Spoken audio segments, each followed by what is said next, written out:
How are your teams forecasting work? How do you anticipate a budget when you're not really sure what you're going to spend in a fiscal period? Hi, I'm Peter Nichol, Data Science CIO. Today we're going to talk about capacity-based funding. And it's a concept that many have heard of and few can actually execute well. So what is capacity-based funding? Capacity-based funding is, in order to understand that, you really have to understand what project-based funding is. Project-based funding, of course, is just funding a single initiative. You have an annual review cycle, almost like an annualized budget. And a lot of people would argue that not only is inefficient, it actually never did work. Capacity-based funding is a lot more agile and iterative. First, it has a longer period of estimation.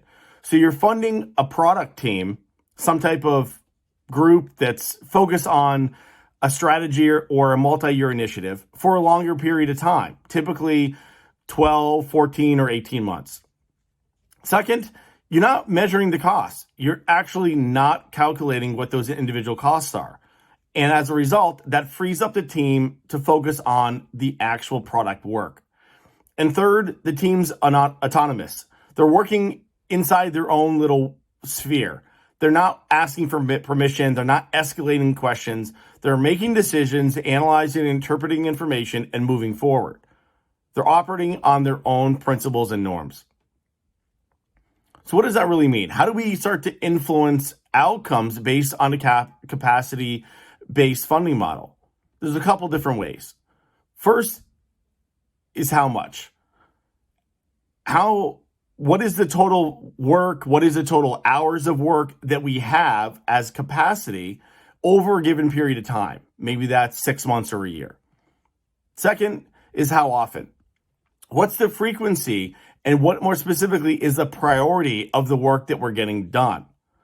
And lastly is how much. How big is our team? What's the size of the team and the number of resources that we've dedicated to this new productized important priority that we've determined as a strategic investment or strategic asset in our organization? So with those types of principles, you'd think that this is nothing but a utopian model and everybody should move to a capacity-based funding model. Well, it's not all roses. First off, it's very difficult to identify work delays. When you have something that's in scope and then out of scope and then back in scope, in a capacity-based funding model, there's not a way to track that. You don't have a change management like you conventionally do when you're managing a project. It doesn't exist because you're not tracking the expenses and you're not tracking the effort, or more specifically, the dollars involved in that work product. That could be a big challenge. Second, we're not tracking the dollars, so we don't have that low level of detail if some type of variance comes up. And alternatively, you can't say, hey, this amount of work cost X, because you're not tracking that. And of course, you can track that, but it detracts from the team and slows down their velocity, slows down the pace at which they can deliver some type of output, some type of product or feature or release. And lastly, it's important to make sure that while we give the team autonomy, there's less oversight of that team. This works great for high-performing teams that gel and work well together, but it creates problems for younger and more immature teams. And as we start to get into the details, how do you start to lead these types of opportunities as a portfolio director or an executive? 3 strategies I want to share. First is time series analysis. Start to get an idea of how long each segment takes to complete.